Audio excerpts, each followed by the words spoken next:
আসসালামু আলাইকুম। আজকে আমাদের কাছে একটা ফোন আসে Redmi A2 Plus। এই ফোনটা আমরা চার্জিং পোর্টটা চেঞ্জ করব। এটা স্লো চার্জ হতো, অনেকক্ষণ সময় লাগতো চার্জ হতে। আর হচ্ছে আপনার খুব লাড়ালাড়ি করা লাগতো। তো এখন আমাদের যেহেতু উপরের দিকে কোনো কাজ নেই, উপরের সেটআপ যেভাবে আছে ওইভাবেই আমরা রাখবো। আমরা ওটা আর ধরবো না। আর আমরা লজিকের যে কভারটা আছে কভারটা খুলে নিব। তাও যত্ন সহকারে যেন কোনো রকম ড্যামেজ না হয়, ক্র্যাশ না পড়ে। লজিকের রিবনটা আমরা রিমুভ করে নিব। এই যে লজিকের রিমুভ করে নিলাম, তারপর এন্টিনিয়ার কেবলটাকে রিমুভ করলাম। এখন আমরা খুব ধীরে সুস্থে আস্তে ধীরে আমরা লজিকটাকে রিমুভ করব ফ্রেম থেকে। তো ফ্রেম থেকে আমাদের রিমুভ হয়ে গেল। রাবারটা খুলে নিলাম। চার্জিং পোর্টটার অবস্থা খুব করুণ অবস্থা, জং ধরছে, মনে হয় যে পানি গেছে। তো এই অবস্থা থাকলে কিন্তু মাদারবোর্ডও অনেক সময় শর্ট হয়ে যায়। তো এই জিনিসগুলো খেয়াল রাখবেন। এই লজিক বোর্ডে অনেক সতর্কতা অবলম্বন করতে হবে। যেমন এই যে ছিদ্রটা, এটা হচ্ছে মাউথ স্পিকারের ছিদ্র। এর অপর পাশেই মাউথ স্পিকার, এই যে মাউথ স্পিকার। তো এই ছিদ্রতে যেন কোনোভাবেই ময়লা না যায় সেদিকে খেয়াল রাখতে হবে, কারণ আমরা যখন কাজ করব তখন ময়লা যাইতেই পারে, এটা স্বাভাবিক। তো সেই ক্ষেত্রে আমরা এখানে একটা হিটসিং ট্যাপ লাগিয়ে দেব, তাহলে আমাদের আর এই সমস্যাটা হবে না, আমাদের মাউথ স্পিকারটাও ভালো থাকবে। তো আমরা এখন হিটসিং ট্যাপটা লাগিয়ে দিলাম।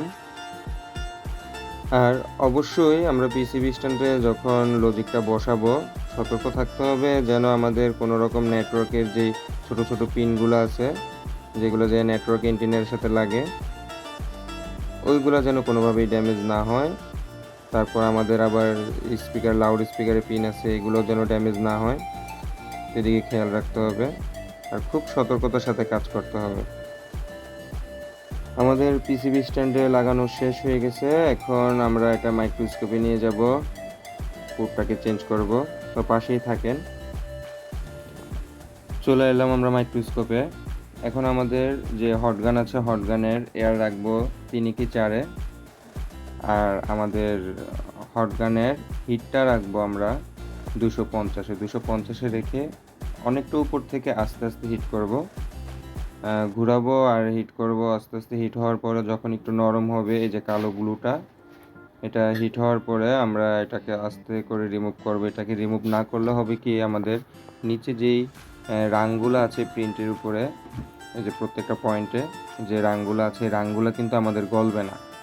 না গললে আমরা যখন প্রিন্টটাকে তুলতে যাব তখন দেখা যাবে অনেক সময় লজিক বোর্ডের থেকে প্রিন্ট শো উঠা যাবে। তো এই জিনিসটা খুব সতর্ক থাকতে হবে। এখন আমরা এখানে পেস্ট দিব আর হটগানের টেম্পারেচারটা 350 করে নেব। তারপর উপর থেকে আমরা শুধু চতুর্দিক ঘুরাবো, হটগানের নজলটা শুধু ঘুরাবো চতুর্দিক, যেন চতুর্দিকে আমাদের সমপরিমাণে হিটটা পড়ে। তো হিট করার পর প্রায় 10-15 সেকেন্ড বা 20 সেকেন্ড এমন লাগবে। এই যে অনেকটা কিন্তু নরম হয়ে আসতেছে। নরম হওয়ার পরে আমরা আস্তে করে একটু শেক করব। এই যে লড়ছে, তুলে ফেললাম। পুরটা তো আমরা তুলে নিলাম। এখন আমরা এখানে পেস্ট দিব। পেস্ট দিয়ে, যেহেতু এই যে রাংগুলা লাগানো আছে, আগের যে পূর্বের রাংগুলা, এই রাংগুলা হবে কি, আমরা নতুন করে যে রাংগুলা ব্যবহার করব, নতুন রাংগুলা থাকবে আমাদের একরকম টেম্পারেচারের, আর যেগুলা লাগানো আছে এগুলা অন্য টেম্পারেচারের। তো কিছুদিন পর এগুলো শক্ত হয়ে যাবে। তো তাতালের মাধ্যমে উইক নিব আমরা। উইক নিয়ে এই যে চার্জিং পিনের যে খুঁটিগুলো আছে, খুঁটিগুলোতে আমরা খুব আস্তে আস্তে, মানে বেশি একটা প্রেশার দেওয়া যাবে না, বেশি প্রেশার দিলে হবে কি, ক্র্যাচ পড়ে যাবে।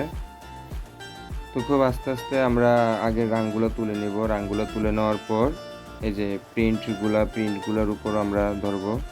এগুলা হচ্ছে মেইন লাইন। এগুলাকে আমরা খুব সতর্ক থাকতে হবে যেন বেশি একটা প্রেশার না পড়ে আমাদের উইকের। বেশি প্রেশার পড়লে হবে কি, এই যে উপরে যে কালো আবরণগুলো আছে, কালো যে পলকটা দেওয়া আছে পিসিবিতে, এগুলাও আমাদের অনেক সময় উঠে যাবে। তো সেদিকে খেয়াল রাখতে হবে। তো পরিষ্কার করার পর এখন যে আগের পেস্টগুলা লাগানো আছে এই পেস্টগুলা যেহেতু জ্বলে গেছে, আমরা এটাতে তাতাল ব্যবহার করছি, তো এগুলো আমরা পরিষ্কার করে নিলাম থিনারের মাধ্যমে। ছোট্ট একটু ময়লা দেখা যাচ্ছে, এটা পরিষ্কার করে নিলাম।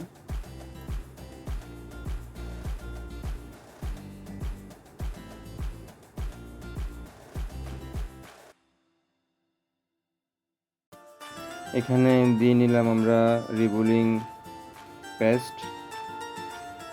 পেস্ট দিলাম আমরা প্রিন্টগুলোর উপরে।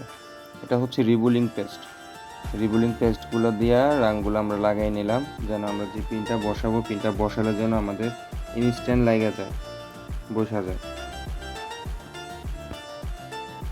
আমরা যে পুটটা ব্যবহার করব, চার্জিং পুটটা, এই চার্জিং পুটটার ভিতরেও আমরা এই প্রিন্টগুলোর ভিতরে, প্রত্যেকটা প্রিন্টের ভিতরে আমরা লাগিয়ে নেব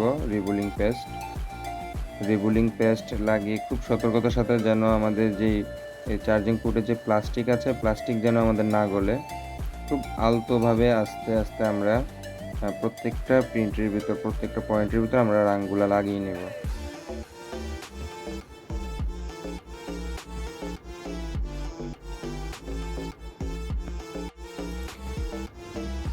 পুটটা বসানোর সময় আমরা চতুর্দিকে খেয়াল রাখবো, আর এই যে প্রিন্টের যে লাইনগুলো, প্রত্যেকটা লাইনের সাথে প্রত্যেকটা লাইন আমাদের লাগছে কিনা এটা আমরা কনফার্ম হব, ভালোভাবে দেখব।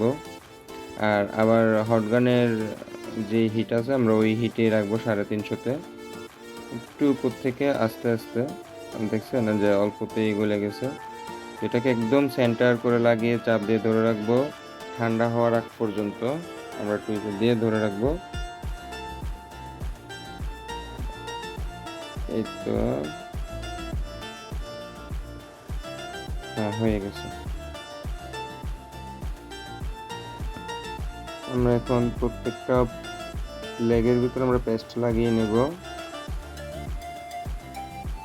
যে খুঁটিগুলো আছে, খুঁটিগুলোতে এখন রাঙের যে ওয়ার রাংটা আছে না, তারের মতো, এটা আমরা ব্যবহার করব। এটা একটু শক্ত হয়, তো প্রত্যেকটাতে আমরা লাগিয়ে নেব এক এক করে।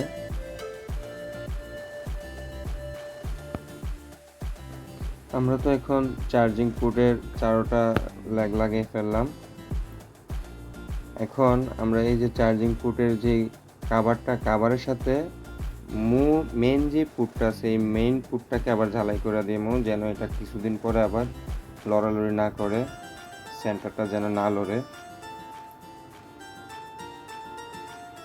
এখন আমরা সর্বশেষ আমাদের কাজ থাকবে, আমাদের এই যে পয়েন্টগুলো আছে, এই পয়েন্টগুলোকে পুনরায় আবার আমরা সোল্ডার করে সবগুলোকে একসাথে মিলিয়ে দেব।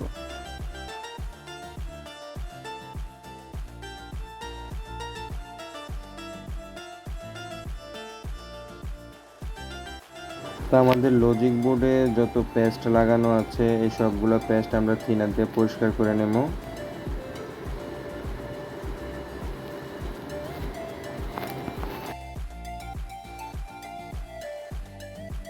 আমরা যে হিটসিং ট্যাপটা লাগাইছিলাম, এই হিটসিং ট্যাপটাকে আমরা খুব আস্তে আস্তে রিমুভ করে নেব। খেয়াল রাখতে হবে যেন কোনো কম্পোনেন্ট আমাদের না লড়া যায়। এই হিটসিং ট্যাপ থাকাকালীন যদি আমরা কোনোভাবে লজিকের লাইনটা যদি আমরা লাগাই, রেবন দিয়ে যদি লাগাই, বা এটাতে যদি আমরা চার্জার কানেক্ট করি, তাহলে কিন্তু আমাদের সমস্যা হবে, আমাদের লজিক বোর্ডটা ডেড হয়ে যেতে পারে, বাদ হয়ে যেতে পারে। তো আগের যে রাবারটা লাগানো ছিল, রাবারটা আমরা লাগিয়ে নেব, কারণ রাবারটা না থাকলে হবে কি, পানি ঢুকে যাবে অল্পতে। রাবারটার কারণে কিন্তু পানিটাকে প্রোটেক্ট করে, তো এদিকটা খেয়াল রাখতে হবে। লজিক বোর্ডটা লাগানোর সময় খুব সাবধানে লাগাতে হবে, যেন কোনোভাবে কোথাও কোনো ক্র্যাচ না পড়ে, কোনো ড্যামেজ না হয়। তো চলেন আমরা চেক করে দেখি আমাদের চার্জ হয় কিনা। আমাদের এই যে স্মার্ট চার্জারের 5 নাম্বার যে পয়েন্ট আছে, এই 5 নাম্বার পয়েন্টটাই হচ্ছে এই ইউএসবি কানেকশনটা। তো আমরা এটা লাগিয়ে দেখি। লাগালাম, এই তো 0.7, তো 0.7 আসছে, এমআই লেখাও চলে আসলো। তো তো আমরা আমাদের স্টুডেন্টদেরকে এভাবেই প্র্যাকটিক্যালিভাবে কাজ দেখাই, আবার কাজ করাই। এই যে 2.1 মানে এখন সুপার ফাস্ট চার্জ হবে। তো সবাই ভালো থাকবেন, সুস্থ থাকবেন, প্রতিনিয়ত আমার ভিডিও দেখবেন। আমি প্রতিনিয়ত এভাবে ভিডিও দিয়ে যাব। সবাই দোয়া করবেন। আল্লাহ হাফেজ।